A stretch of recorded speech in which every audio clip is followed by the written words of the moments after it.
Super technique के साथ आप किसी भी ब्रांड के इस एरर कोड को आसानी से हल कर सकते हैं, लेकिन उसके लिए आपको वीडियो पूरी देखनी होगी और स्किप मत कीजिएगा, अदरवाइज आप मिस कर जाएंगे। तो चले मैं आपको दिखाता हूँ कि मेरे पास ये दो पीसीबी आए हैं, एक आउटडोर पीसीबी है और एक इनडोर पीसीबी है, जिसको कि मैंने यूनिट के अंदर इस वक्त इंस्टॉल कर दिया हुआ है। और इसके ऊपर देखें एरर आ रहा है, और मैं आपको सबसे पहले ये बता देता हूँ कि ये जो है ये ओ जनरल का डीसी इन्वर्टर एयर कंडीशनर के दोनों पीसीबी हैं। इस वक्त यहाँ पे फॉल्ट आ रहा है, तो मैं आपको दिखाता हूँ कि इसमें फॉल्ट क्या आ रहा है। देखें जी, यहाँ पे जो है वो लाइट ब्लिंक आ रही हैं, तो इनको हम पहले समझेंगे। देखें यहाँ पे जो सबसे पहली लाइट है रेड वाली, ये एक टाइम ब्लिंक कर रही है, और देखें ग्रीन भी जो है वो वन टाइम ब्लिंक कर रही है, जबकि इसके बाद ऑरेंज जो लाइट है ये मुसलसल 1 सेकंड में 2 टाइम जो है वो ब्लिंक किए जा रही है। तो आज इस एरर कोड को हम जो है वो जानेंगे कि ये क्या चीज़ है और इसका क्या मतलब होता है। अब यहाँ पे मैं सबसे पहले तो आपको ये बताता हूँ कि ओ जनरल के जो फर्स्ट एडिशन पीसीबी हैं और जो सेकंड एडिशन पीसीबी हैं, तो उनमें एरर कोड जो है वो डिफरेंट होते हैं, जबकि इनका जो थर्ड एडिशन पीसीबी है जो इस वक्त मेरे पास यहाँ पे मौजूद है, इसके एरर कोड जो है वो डिफरेंट है। यहाँ पे ये चीज़ भी आप याद कर लें।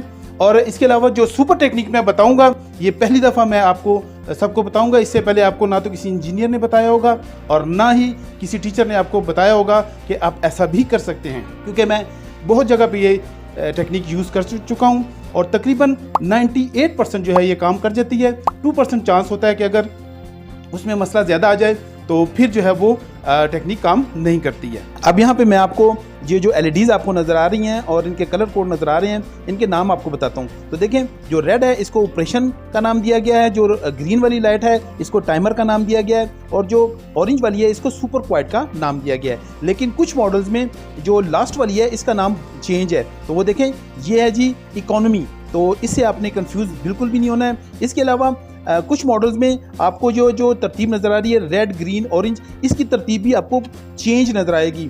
ऑपरेशन की जगह यहाँ पे हो सकते हैं ग्रीन लाइट हो या ऑरेंज लाइट हो, तो इससे आपने कंफ्यूज नहीं होना। आपने सिर्फ और सिर्फ ऑपरेशन, टाइमर और इकोनॉमी या सुपर क्वाइट को देखना है। इसको देख के तो आपने फिर एरर कोड को देखना है कि ये कौन सा एरर कोड यहाँ पे आ रहा है। जब थर्ड एडिशन, चाहे वो इनडोर है या फिर आउटडोर है, जैसे कि मैं आपको दिखा देता हूँ इसका पोजीशन कि इस पे लिखा क्या होता है और कैसे आपको पता चलेगा कि ये थर्ड एडिशन है। तो देखें यहाँ पे जो आउटडोर पीसीबी है उस पर कुछ इस तरह से आप नंबर ढूंढेंगे, तो ये इसका पीसीबी नंबर है, और इसके बाद लास्ट में आप देख सकते हैं एडिशन 03, तो ये मतलब है कि ये थर्ड एडिशन आउटडोर पीसीबी है।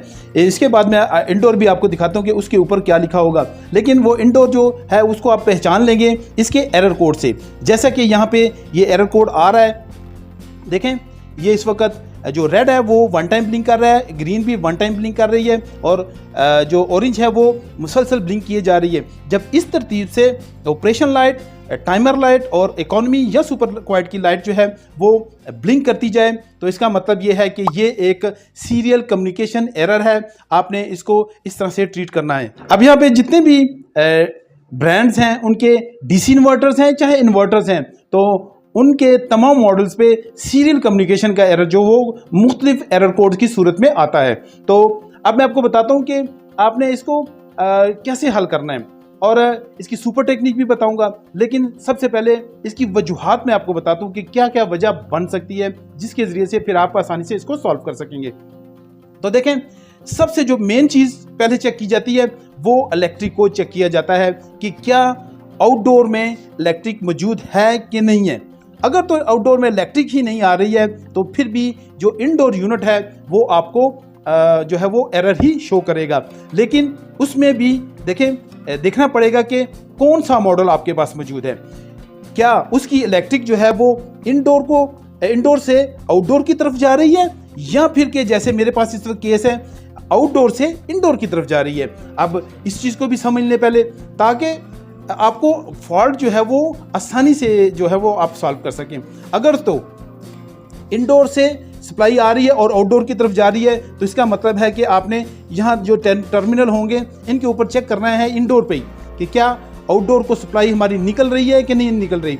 अगर तो वहाँ पे स्विचिंग रिले लगी हुई है तो फिर भी आपने उसको चेक कर लेना है कि स्विचिंग रिले क्या ख़राब तो नहीं हो गई है, बिजली निकाल रही है नहीं निकाल रही। और उसकी अपनी एक आवाज़ आती है, जब वो यूनिट चलता है तो उसमें से अपनी एक स्विचिंग की आवाज़ आती है, टक की आवाज़ आती है, तो वो आपने सुन लेनी है। अगर वो टक हुई है और फिर भी बिजली नहीं आ रही तो फिर ये कंफर्म बात है तो जो रिले है वो मैकेनिकल तौर पे ख़राब हो चुकी है। ये चीज़ आपने देख लेनी है। उसके बाद अगर बिजली यहाँ से निकल रही है तो फिर आपने आउटडोर की तरफ आ जाना है। आउटडोर पे आपने क्या करना है कि यहाँ पे चेक कर लेना है कि यहाँ तक बिजली पहुँच रही है कि नहीं पहुँच रही।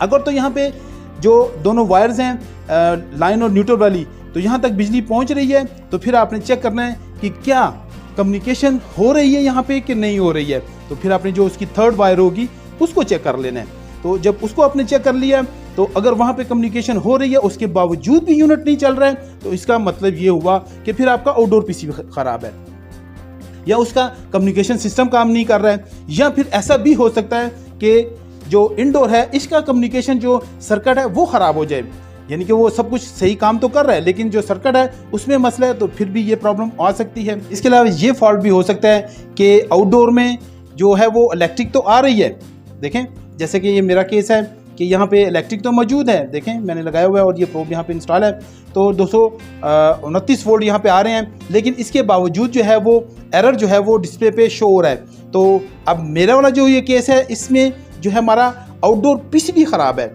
इसकी वजह से ये प्रॉब्लम आ रही है। तो इसके अलावा ये प्रॉब्लम भी हो सकती है कि यूनिट जो है वो बिजली तो आ रही है, बिल्कुल कम्युनिकेशन नहीं हो रही है। तो फिर एक और वजह हो सकती है, वो वजह है जी देखें ये वायर। तो यहाँ पे आपको मैं अब सुपर टेक्निक भी बताता हूँ कि वो सुपर टेक्निक क्या होगी। अक्सर ऐसा हो जाता है कि जो इसकी कम्युनिकेशन वायर है इसमें से सिग्नल जो है वो पास नहीं हो पाते, इलेक्ट्रिक भी आ रही होती है, इसके बावजूद जो है वो यूनिट जो है वो सिग्नल पास नहीं कर पाता। लेकिन उसमें ये चीज़ आपने कंफर्म पहले कर लेनी है कि आउटडोर पीसीबी बिल्कुल ठीक है कि नहीं है। अगर तो वो बिल्कुल ठीक है और इसके बावजूद भी प्रॉब्लम आ रही है तो यहाँ पे फिर आपकी सुपर टेक्निक जो है वो काम करेगी। और अगर आपको सुपर टेक्निक का पता नहीं है तो नॉर्मली क्या होगा कि आप या तो मुकम्मल तीनों वायर्स को चेंज कर देंगे, यानी कि नई डाल देंगे, और या फिर सिर्फ जो सिग्नल वायर्स हैं उसको नया कर देंगे या नए डाल देंगे, तो फिर आपका ये मसला हल होगा। लेकिन जो मैं आपको बताने वाला हूँ इसमें जो है वो आपको किसी किस्म की कोई वायर नई नहीं डालनी पड़ेगी, बल्कि उन्हीं वायर्स में आपका मसला हल हो सकता है। अब ऐसा हो जाता है कि अगर तो आपने लगाई है जी सिल्वर की वायर, तो सिल्वर की वायर जो है वो नमी वाले इलाकों में जो है वो ख़राब हो जाती है और वो बिल्कुल जो है वो पाउडर बन जाती है, और पाउडर बनी हुई तार जो है वो उसमें सुपर टेक्निक काम नहीं करेगी। अगर तो आपकी कॉपर की वायर है तो फिर उसमें जो तकरीबन 100% चांस होता है कि वो जो है वो सुपर टेक्निक इसमें काम करेगी। अब सुपर टेक्निक है क्या? सबसे पहले आप ये समझें कि ऐसा हो जाता है कि जब इसके जो कम्युनिकेशन वायर है अगर कहीं से भी जल गई है, उसमें कंटिन्यूटी तो मौजूद है, आपने पहले ये भी चेक कर लेना है कि कंटिन्यूटी क्या तीनों वायरों में मौजूद है। अगर तो तीनों वायर्स में कंटिन्यूटी मौजूद है तो फिर सुपर टेक्निक आपकी 100% काम करेगी। अब क्या होगा कि ये जो वायर है कम्युनिकेशन वाली वायर, ये अक्सर क्या होता है कि किसी पॉइंट से जल जाती है, जिसकी वजह से जो कम्युनिकेशन जो वोल्टेजेस हैं या डेटा है वो अच्छे से ट्रांसफ़र नहीं हो पाता है, जिसकी वजह से फिर ये एरर आती है। और ये तमाम ब्रांड्स में ऐसा होता है, ये सिर्फ ओ जनरल या किसी एक की बात मैं नहीं कर रहा, तमाम ब्रांड्स में ऐसा होता है और मैंने ये फॉल्ट जो है ऐसे हल किया हुआ है। अगर तो कॉपर की वायर है तो फिर आपने सुपर टेक्निक क्या यूज़ करनी है कि आपने क्या करना है कि जो यहाँ पे सिग्नल वायर है इसको रिप्लेस कर देना है किसी भी एक वायर के साथ, चाहे फेज के साथ चाहे न्यूट्रल के साथ, और फिर कलर कोड आपने याद कर लेना है कि कौन सी वायर जो है हमने रिप्लेस की है। मिसाल के तौर पे अब यहाँ पे मेरे पास देखें ये दो वायर्स हैं, तो एक वायर है ये ब्राउन कलर है, ये ब्लू कलर है, और ये वाली जो है ग्रीन और जो येलो है ये इस कलर में आई हुई है। अब अगर इसमें मसला आया, ये मेरी सिग्नल वायर है, इसको मैं क्या करूँगा न्यूट्रल के साथ या फिर लाइन के साथ इसको रिप्लेस कर दूंगा, और लाइन वाली जो वायर है मैं इसके कम्युनिकेशन वाली वायर के साथ लगा दूंगा, आउटडोर में भी।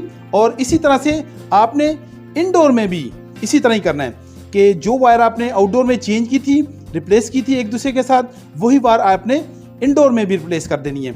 अब क्या होता है कि जो कॉपर की वायर होती है वो अक्सर जो है वो अगर सिग्नल्स पास नहीं कर रही है तो वो इलेक्ट्रिक ज़रूर पास कर देगी। तो ये एक सुपर टेक्निक होगी। फिर इसमें आपको नई तार डालने की ज़रूरत नहीं पड़ेगी, बल्कि उसी वायर में आपका जो है वो मसला हल हो जाएगा और आप सिर्फ और सिर्फ वायर्स को एक दूसरे के साथ एक्सचेंज कर देंगे। तो इस तरह से ये आप आसानी से जो है वो फॉल्ट को सही कर लेंगे। लेकिन आपने ये ज़रूर देख लेना है कि क्या आउटडोर पीसीबी काम कर रहा है कि नहीं कर रहा। अगर उसके बावजूद भी सिग्नल्स नहीं आ रहे हैं, इन तीनों वायर्स में कंटिन्यूटी भी मौजूद है, तो फिर ये टेक्निक यूज़ करें। मुझे 100% श्योरिटी है कि आपका जो मसला है वो ठीक हो जाएगा और कम्युनिकेशन जो एरर है वो ख़त्म हो जाएगा।